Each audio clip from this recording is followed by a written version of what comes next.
souvent les justes. Pour le dernier mot d'ailleurs, il pouvait me mettre seul. Le dernier mot.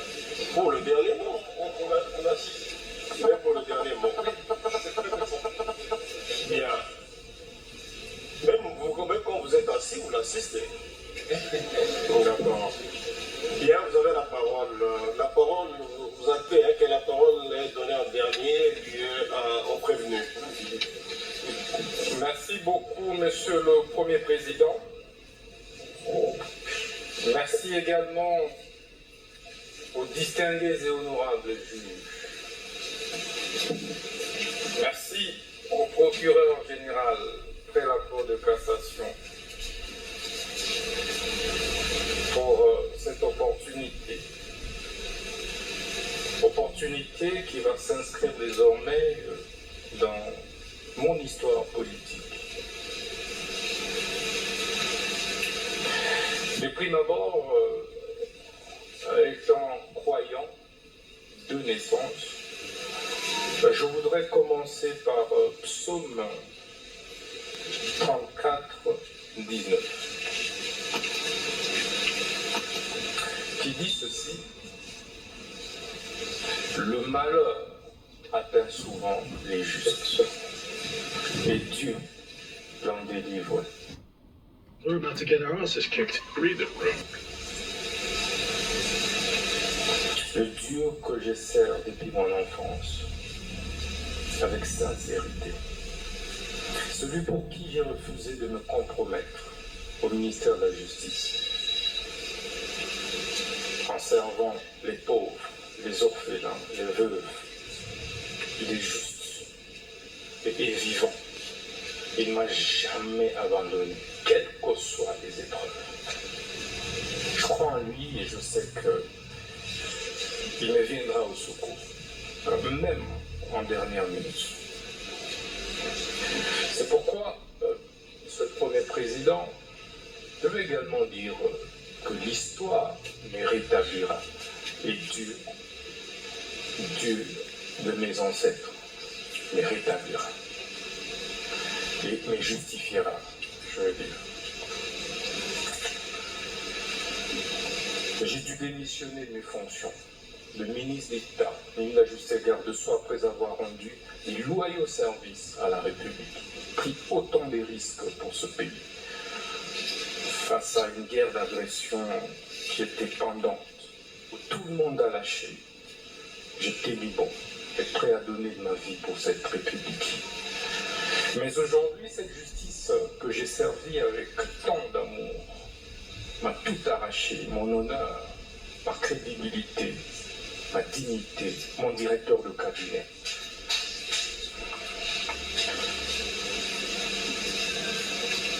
Mais il y a un adage, un dicton russe qui dit que ce dont le destin définit pendu ne se voit pas.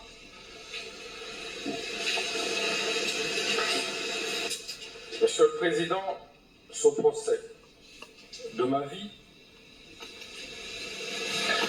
était la dernière preuve que j'attendais pour confirmer que j'étais dans le bon, dans la lutte pour la justice juste et équitable pour tous.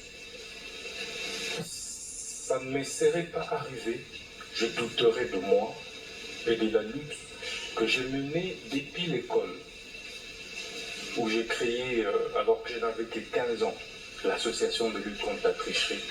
Et à l'université protestante au Congo, j'ai créé l'association de lutte contre les antivaleurs, président des étudiants. Je me suis opposé à toutes les antivaleurs et de manière farouche qui m'avait valu pour la première fois de reprendre en deuxième session, alors que j'avais distingué. Et je payais ce prix avec honneur. Au ministère de la Justice, je subis la même injustice. Alors que je voulais faire mon travail correctement, redresser les choses pour le bien de tous, le bien du pays et des générations futures. C'est pourquoi ce procès est historique. Historique, Monsieur le Premier Président, parce que Il me rappelle autant d'autres procès historiques, notamment celui de Patrice Emery Lumumba, dont je suis la réincarnation. En 1956, pratiquement au même âge, il avait été condamné à 1 an d'emprisonnement pour détournement des deniers publics. Mais quelques années plus tard, il sera notre héros national. Ça me fait également penser au procès de Fidel Castro, un de mes idoles, vers les années 51, où il prononça les discours les plus historiques de l'histoire m'acquittera. Quelques années plus tard, il prit le pouvoir et il reste aujourd'hui le héros de Cuba. Ça me fait également penser au procès de Lula da Silva, et ça c'est le plus récent. Ancien président brésilien, mais jugé, condamné pour corruption. Et ça, c'est en 2017. Au sortir de la prison, il a été président de la République jusqu'aujourd'hui. Ce procès me fait penser au procès d'Étienne Tshisekedi Lumumba et de ses compagnons de lutte vers les années 80, parce qu'il luttait pour le changement. Il a été condamné, mais aujourd'hui, il reste une référence, un modèle, et son fils est président de la République démocratique du Congo. Ce procès, enfin, me fait penser au procès de Mandela. Mandela, vers les années 59, mais exactement 62. En 62, il a été condamné injustement, mais il a fait 27 ans en prison. Mais sort de là, président de la République de l'Afrique du Sud. Et ce président, vous verrez que c'est pratiquement au même âge, c'était pratiquement à mon âge, que tous ces grands leaders ont connu des procès injustes. Et c'est ça qui construit ma conviction et qui m'a construit ce mental d'acier de faire face à cette épreuve que je ne conseillerais, je souhaiterais à personne dans la vie, même pas au ministère public. Parce que ça m'a déchiré. Parce que ça m'a détruit intérieurement. J'ai été trahi. Mais un jour, je parlerai. Je suis un homme d'État, je me tais. Le ministère public sait que je suis incapable. Je suis très content parce qu'il est épinglé sa nièce qui a fini une année après moi à l'université. Je suis un homme certes avec beaucoup de défauts, parce que je ne suis pas Dieu. Mais j'essaie d'être correct, sincère et honnête. Pour preuve, je ne me suis pas contredit lors de différentes auditions, que ce soit au niveau du parquet, que ce soit ici. Parce que je pense que quand on est gouvernant, on doit assumer ses actes. Et je voulais assumer tout ce que j'ai fait. Même si mes collaborateurs ont posé un acte, je suis responsable, j'assume en tant que responsable. Ce procès, Monsieur le Président, c'est donc, me fait penser à un syllogisme simple. Le premier, l'on demande, l'on instruit le ministre d'État, ministre de la Justice, le garde des Sceaux, à construire une prison.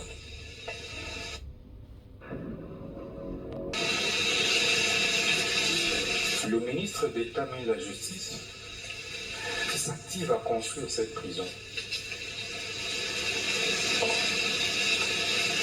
Et on conclut par la suite en disant que le ministre de la Justice a détourné les fonds destinés à la construction de la prison, alors que ces fonds sont logés en banque. Toutes les autorités ont été informées. Deuxième syllogisme qui résume ce procès, c'est le ministère public accuse le ministre de la Justice pour détournement des 19 millions qui se trouvent en banque. Donc ces 19 millions n'ont jamais été décaissés, touchés, je veux dire. Le ministre de la Justice n'a touché à aucun dollar de ce fonds. Mais dans la conclusion, le ministère public dit le ministre de la Justice a détourné 19 millions.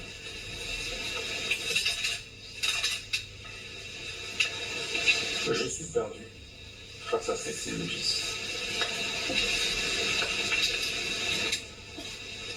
Mais ce procès et ces syllogismes ne me surprend pas. Pourquoi ça ne me surprend pas? Parce que ce n'est pas la première fois que le ministère public ait fait un réquisitoire contre moi. À peine 3 mois que j'étais nommé ministre de la Justice, le ministère public, le même, PG Cassation, avait déjà fait un réquisitoire pour me faire arrêter. Mais il sait comment cela n'avait pas abouti. 3 mois à peine. Nous sommes au mois de septembre 2024. Je serais surpris de voir un réquisitoire du ministère public pour qu'on arrête le ministre Moutamba de la Justice. Pour quelle raison? Pour un rapport qui était concocté, dressé à mon insu par les 2 juges que nous avions récusés.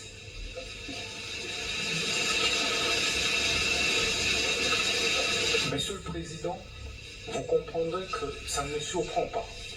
Parce que il y a eu des divergences de fond sur les réformes que nous devrions ensemble engager. Et on ne s'est pas mis d'accord. Avec ma petite expérience de la vie politique, on n'est jamais assez fort éternellement pour l'être toujours. Le temps a un pouvoir réparateur.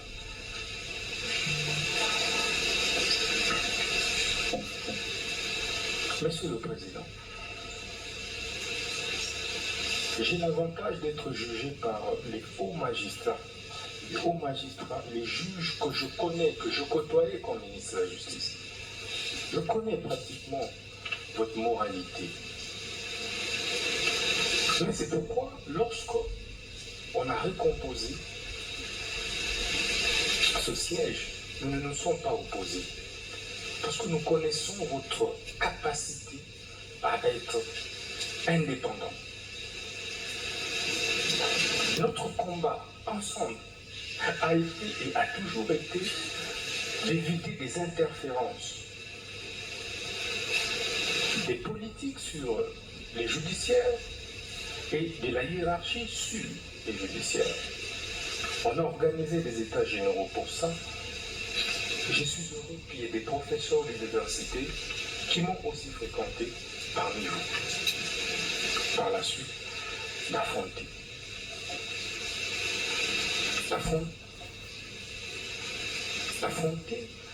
votre haute sagesse.